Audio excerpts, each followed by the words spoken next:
Good morning, everyone. Do you hear me? Perfect. Yeah, so I don't know if some of you have been to the Google talk just upstairs, and he said if there is one thing he could choose, he would choose culture. And I think I'm just going to double up on what he said there. I will start with some examples. Also, these examples are quite in the past. If someone feels somehow I don't know, impacted by them, it's really not to make something negative, but to give some examples. And I think as a general note, just to start, even though they might seem negative, I have a good feeling about where we're heading at the moment. But two kind of little examples that happened to me in the past that show, well, maybe how it shouldn't be.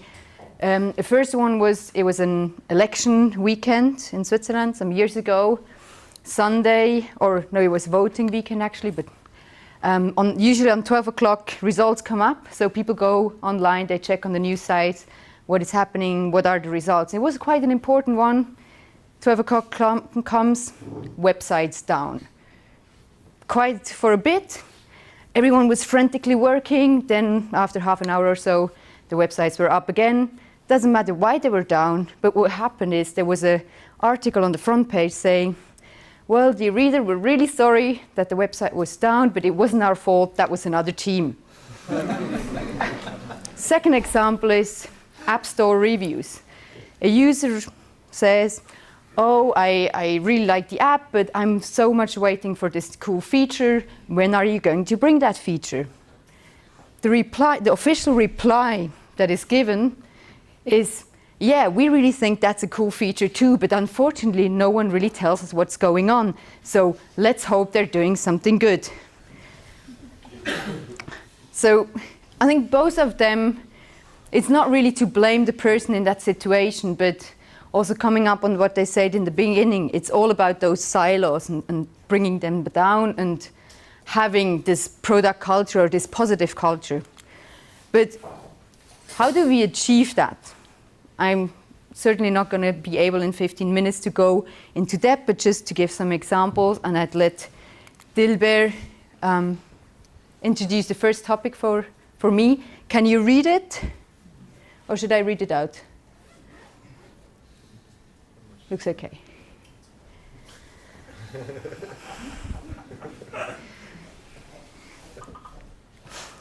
So the first point, build a common vision. Now that sounds very obvious. Every management book starts, you need to have a vision and so on.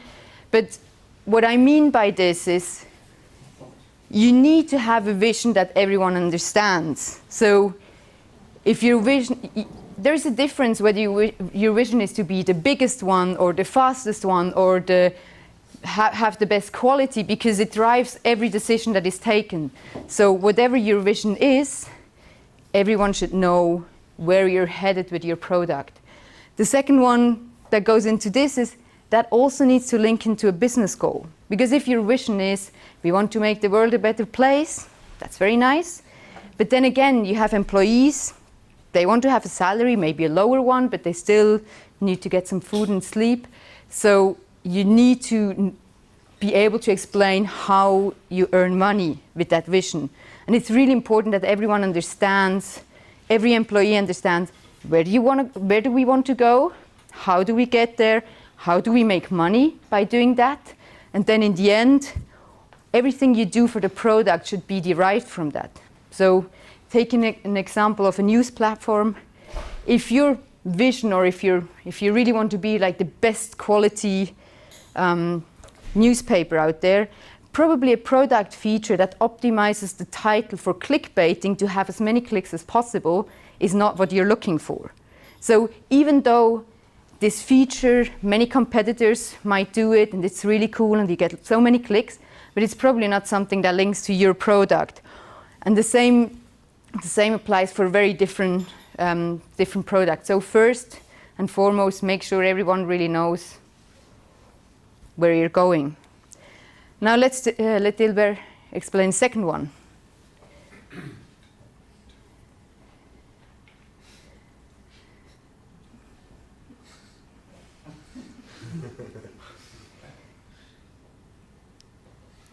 Well,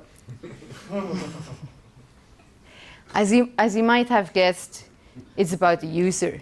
So understand the user. Again, nothing new, I guess, or I hope that this is nothing new, but something that happens often is that starting by the bottom, eat your own whatever.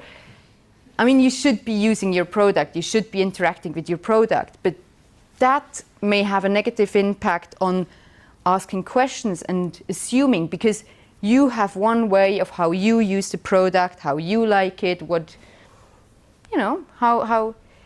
For an example, again, to newspapers that was on desktop websites. So we were talking, and then someone said, yeah, well, like it was a question on analytics. Why do you have so many open sessions that never closed? And I was like, obviously, you scroll down the front, you pick all the articles you like, you open them in new tabs, and then throughout the day you read the articles you want to read. The other person was like, who does that? Like everyone goes just top, you read an article, you go back, you need the next one. So ask questions, understand how a user does things, and don't assume from what you do. Also, take an interest in the person.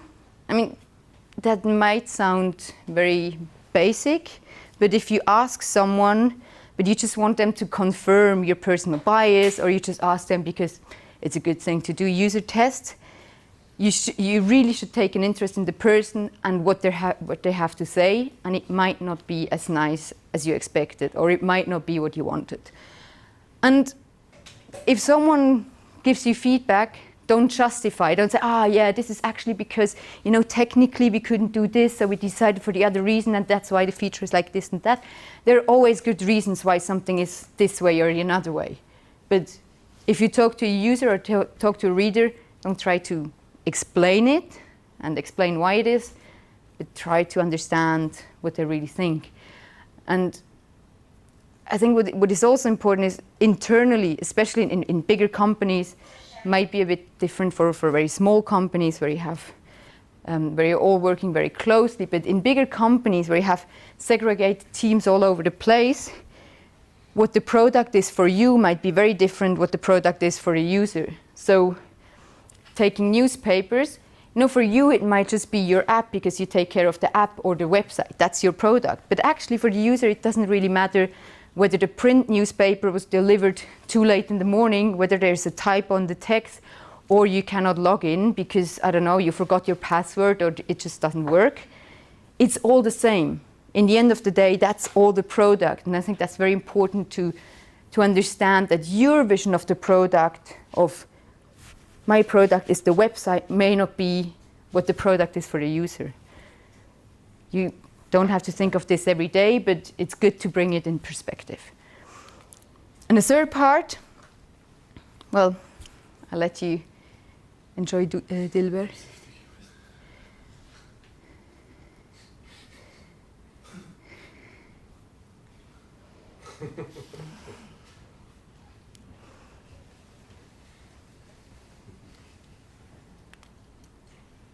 So the last one is allow errors to happen. Yes, and probably that's even more true for Swiss people than for foreigners coming to Switzerland, but error is a bad thing. You don't fail, it's not something you do. You only take up challenges if you know that you can reach them, because if you know you will fail, it's very embarrassing. And I think that's a big challenge that we have to overcome, because we know how do you get to innovation? By trying out things. And if you try out things, well, many of those don't work. We all know that this is the case, but what is really important is that this is also supported from management, and that the whole culture is like this. It's okay to make a mistake. It's probably not okay to make the same mistake 5 times. That's when you should start to really look into why this mistake keeps happening. But if something happens, it's okay. You think about why did it happen? What can we make to solve it? And also actually the lowest one is for me the most important, or personally most important one. Actually, in the beginning I wanted to do the talk just about the lowest point, but then I thought, let's put it more in perspective. It's really this finding a solution instead of finding who is to blame. Oftentimes when something doesn't work, the other team. You know, we're back on the first example with, it wasn't our fault that the page was down, it was the other team. You know, no one, as we said outside, the product for the user is much bigger. So there's no point in being like, but this is my team or the other team, and distinguishing and pushing the error around and being afraid of taking responsibility, because usually it's actually not as bad if you say, yeah, wasn't that good, we'll fix it. It's usually actually not as bad. I think we just assume it's this big bad thing when you admit an error and just try to push it off to other teams. So yeah, those are some probably very basic points that all of you already knew, but I think it boils down on my experience in the last year of what are the little things in the daily life that really do make a difference. I'm very happy that I have much less examples of the recent past than of further past or of different companies I've worked in, but yeah, I hope that gave you some inspiration. I don't know if you have some time for insights or questions, and otherwise, thank you very much for listening to me.